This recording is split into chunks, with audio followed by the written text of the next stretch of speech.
Hello again, it's me, Amelia, here to talk more about knitting with color loops. I've got Bjorn with me. I was going to record at home. I found a nice sunny blank wall, but it just seemed too blank and Bjorn wanted to walk. So we came to our local park and there's a little bit of noise, but we'll try to talk about color loops briefly. I'm really excited to talk about a pair of socks. They're called Knitloops, and you can find them as a free pattern on knitty.com. I'm very excited about that. I used Knit Spin Farms self-striping yarn. It's a nice sturdy sock yarn, and Joanna has evenly striped patterns for this colorway, but some of her self-striping yarn is more creative and very beautiful. For this design, you do want to use a self-striping yarn or a strong gradient, something that changes color pretty rapidly, so that you can get different color loops without using different yarns. So the main idea about this pattern is that you use 1 foot long segments of yarn that are looped and evenly spaced, and you knit with them, and they run out so quickly. They run out in just a little over an inch, and then you stagger them you alternate them with offset loops, and you can do that for the entire sock. So that pattern is written out. It's really, I think, easy. It's rated not easy, but once you get the idea, you can just zip along and do it. And it's a great introduction to color loops, I think. You can use any of your favorite vanilla sock patterns to do it, although, of course, I include my ankle snug and my favorite heel flap that has the garter first and last stitches to make a nice, I don't know if this is going to show, but it just looks so neat and there's no holes. So I include a couple of my favorite things. The inside of the sock, I'll show you briefly.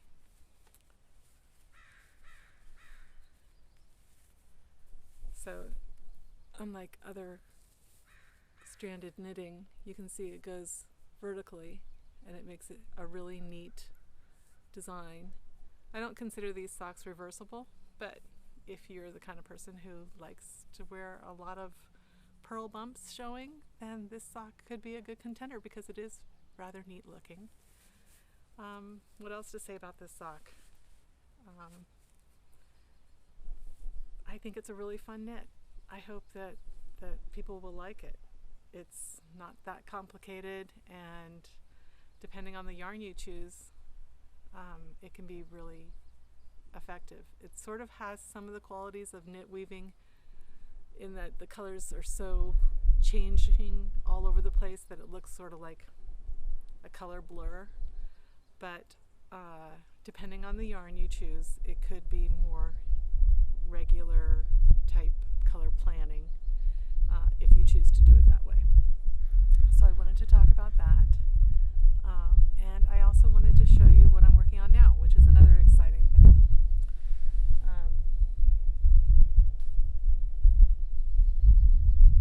This sweater is a yoke sweater, and you know how one thing leads to another. I was experimenting with the idea of short rows, and I made a short row that turned into a V-neck, and then it ends up being a circular yoke. I know that there are a couple examples of this out there, but this was just so easy, I have to share it. Part of the charm of this sweater is that all of the increases are done by working the color loops. So if you measure your color loops according to your size, I'm working on the grading right now, then you don't have to follow a pattern. You just do what the formula is for increases on the color loops while you're doing the short rows. So then you end up with a V-neck, and then you end up with a circular yoke, and then you just knit. And then it's just a regular, plain, simple sweater to make.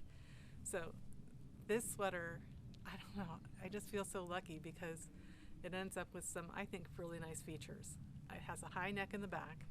It has the swoop, slight curve in the back that also lengthens the back. So there's plenty of room in the back. And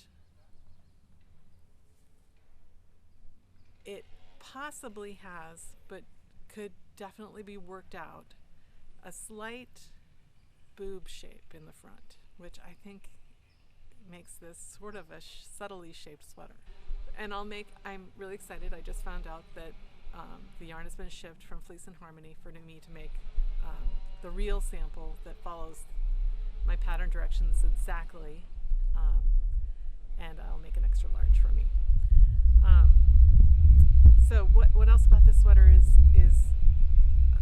special is that it has a gauntlet design. Like this sweater, I wanted to use color loops here, and the way I do that actually is a new thing for me.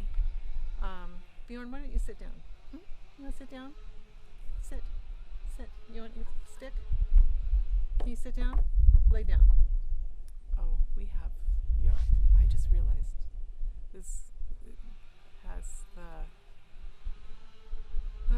grounds people are working. Well, let me wrap up real quick. I don't want to be annoying, but I don't think I can move easily, so I just want to show real quick. This was before I made this, which, by the way, I'm calling Alone after the people who were indigenous to this area, and I think it's an appropriate name because of the way it feels so earthy and sort of echoes the needles of the redwood trees, and has this acorn shape, heart shape, V-neck. Anyway, that's a special name that I chose, and I'm getting more and more attached to it the more I think about it. But this experimentation predates that sweater, and I'm using this as I like to make my swatches usable, so if I'm working on a sock design, I swatch on a sock. If I'm working on a sweater design, I just keep experimenting on the yoke or whatever else works. And this ended up being a really high neck that sort of curves down, and it's wearable, so I'm going to keep this, and in the meantime I'm working around and experimenting with other color loops. And this particular experiment was starting color loops without a setup row, meaning I'm not knitting around with this color. Instead, I do a zigzag, and I measured out increments on my measuring board so that they were equal in between each starting stitch, but then each loop is connected to the next in a zigzag. And the way that's going to work is that as the loops decrease almost to the end, between each color loop is going to be a long float. Those floats can be dealt with simply by catching them like you would catch a long float doing horizontal color work. And then right at the end where I had the two ends of the yarn, I just tied a little knot and treated that segment as floats also. So there's a little knot that shows there, but it's hardly anything, or it could be woven in. But you don't have to weave it in if this is fine for you. And basically this ends up being an alternate starting row, only it's actually your finishing row. And I just make sure the float is long enough that I can stretch the sleeve as much as I need to get it up over my arm to do dishes or whatever. But it's neat and tidy, and then the starting loops are all separated. Let's see if I can go. there's nothing in between. So that works really well. Now, it looks a little messy, right?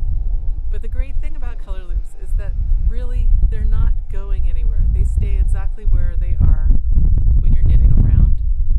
So as these shorten, this mess will start to clarify itself, and I don't need to worry about untangling it or dealing with it. It's just sort of hanging together, and also I've been moving it around and I carried it in my backpack and such, but I'm still not worried about it. And then when I get to a couple inches down, they will be gone. I'll just have long floats and I'll trap them like I did on the sleeves of that sweater. So I hope this sounds intriguing to you. I think it would make a great Fiber Festival sweater for autumn. I'm gonna knit several different versions of it and I'll keep you posted on how those go. I have lots of ideas, but I think this pattern really needs to be perfected, sized, and edited, and I have someone helping me with that. And as soon as the pattern is ready, I'd be happy to share it with people who want to test knit. So please let me know if you're interested in that. It could be soon. I don't think it'll take that long because I've already worked on the pattern and it's going very well. And like I said, it's a pattern that will not require looking at paper or following charts once you know the formula. And the formula for this is a 4-row repeat. There's an A, B, C, and D row, and that's it, round or row, whatever. When you're doing the short rows, it's obviously a row, and then when you convert to knitting in the round, then it's a round. But it's the same motif. So it's really easy, and I think it'll be addictive. For me, knitting the yoke went really fast. I just couldn't stop. Knitting the plain stockinette is a little bit of a hard part for me because I get faster and faster, and then I get more tired and I have to stop. And I try to just slow down and relax when I knit, but unless I'm knitting color loops, it's just, I get tense. So I know that's probably not a normal thing, but the other problem with this sweater is that I've sort of zipped through the skeins, and I ran out of yarn and I had to special order some, and this color seemed to go completely away. So I got what I thought were the last skeins, and I have 3 more, which gives me 9 more inches for the body. But that would be sort of a cropped sweater. So I'm debating whether I should try to track down 1 or 2 more skeins. And I see that they are available, but I don't think they're widely available. So I don't want this colorway to be the main pattern choice, even though I love it so much. It's called Pumpernickel, and it's Brooklyn Tweed's Shelter. But I learned a lesson. I'm always learning. My lesson is that if I have an idea based on a yarn that I see, which happens a lot, I should just buy a sweater's quantity of that yarn. And if I use it all, great. If I don't, then it will be used for something else because I like combining yarns. So that was a lesson learned. So when I ordered this Fleece and Harmony yarn, I think I ordered enough to make my sweater. And then from my local yarn store, I ordered a beautiful silk mohair yarn. Sort of, I've knit a little bit with that in combination for a hat, but I thought for the motif it would be really pretty to do that combined with more woolly yarn, held double. So I'll be excited to show you what that looks like. It'll just have a little halo, and I think I got the Shibui silk mohair, which is more silk than mohair, and so I think it'll keep its lacy quality and be just a little shimmer, be a little bit more subtle than this high contrast, which I really like. But there's so many possibilities that you could do on this sweater. You could definitely change the proportions, the shaping of the sleeves and the body, but you can also get creative with the body yarn, do a fade or stripes, or you could do so many things because it's a basic sweater. And then of course how you choose to make the contrast for the color loops is infinite too. So I hope that sounds fun. Let me know what you think. It would be really fun if someone wanted to test knit, and feedback always welcome. So I guess that's it. Bye from me. Bye from Bjorn. Have a good day.